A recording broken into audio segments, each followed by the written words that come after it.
الحمدللہ آج 1 نومبر 2020 کو قرآن کلاس نمبر 52 میں سنڈے کے دن ہم انشاءاللہ تعالی سورہ آل عمران کی آیت نمبر 102 سے سٹارٹ کریں گے۔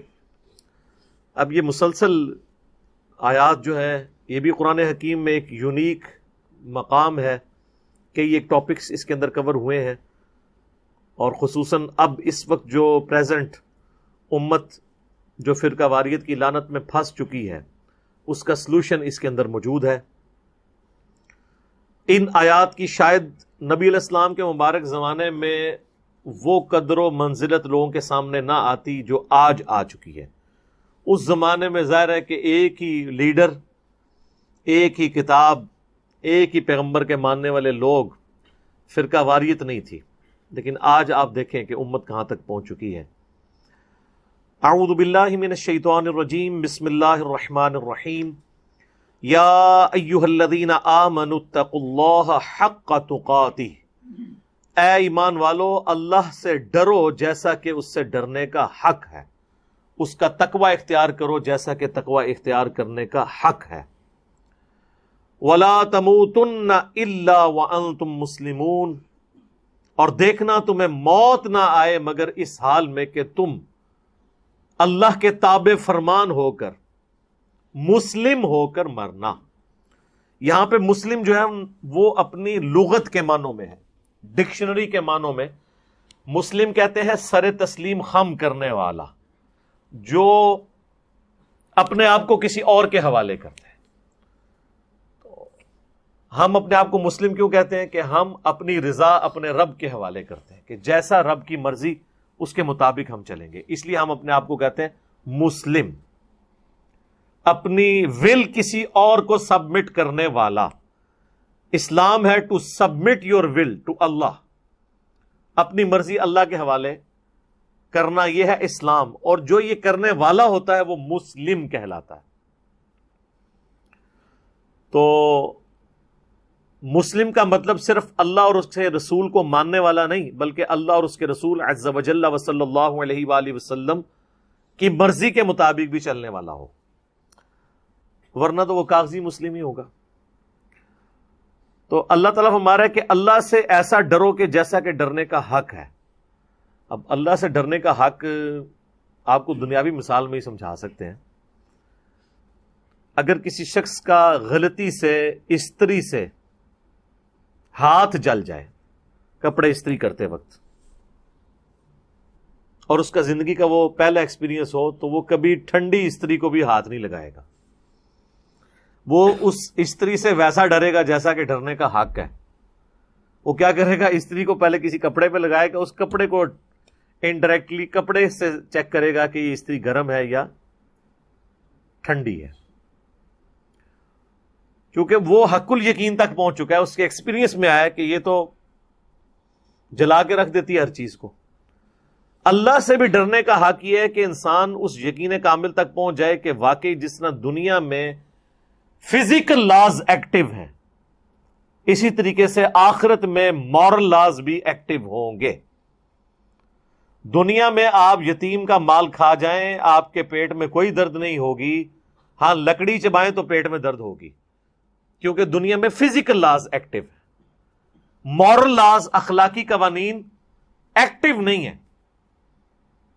آخرت میں یہ ایکٹیو ہو جائیں گے۔ وہی چیز ہے جو سورہ نساء میں آئی کہ جو لوگ یتیموں کا مال ناحق ہڑپ کر رہے ہیں وہ اپنے پیٹ میں دوزخ کی آگ بھر رہے ہیں۔ اب یہاں پہ اگر کوئی یتیم کا مال کھاتا ہے تو اس کو آگ جلتی ہوئی تو محسوس نہیں ہوگی، لیکن آخرت میں یہ فزیکل لا کی طرح ایکٹیویٹ ہو جائیں گے مورل لاز۔ بخاری مسلم میں کتنی احادیث ہیں کہ جو لوگ کنز بنا کے رکھتے ہیں مال کو اور زکوٰۃ نہیں دیتے،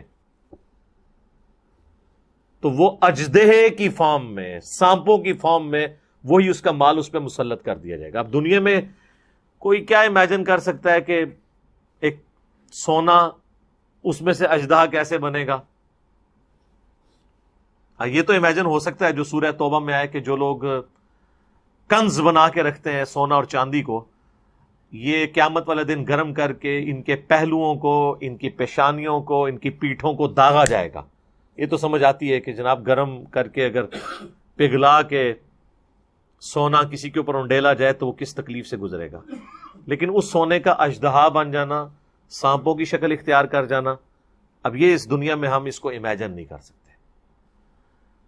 دنیا نے اگر یہ چیز ایکسپیرینس بھی کی ہے تو حضرت موسیٰ علیہ السلام کے زمانے میں کہ پلانٹ کنگڈم اینیمل کنگڈم میں بدل گیا کہ وہ ایک عصا کو پھینکتے تھے تو وہ اژدہا بن جاتا تھا، پھر دوبارہ پکڑتے تھے واپس آ جاتا تھا۔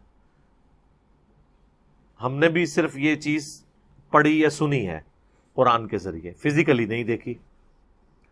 تو آخرت میں مورل لاز ایکٹیو ہوں گے، اسی لیے کہا جا رہا ہے کہ اللہ سے ایسا ڈرو کہ جیسا ڈرنے کا حق ہے، اور اس کے حق کو کس طریقے سے بریف کیا، وَلَا تَمُوتُنَّ إِلَّا وَأَنْتُمْ مُسْلِمُونَ، دیکھنا موت تمہیں اس حال میں آئے کہ تم فرمانبردار ہو۔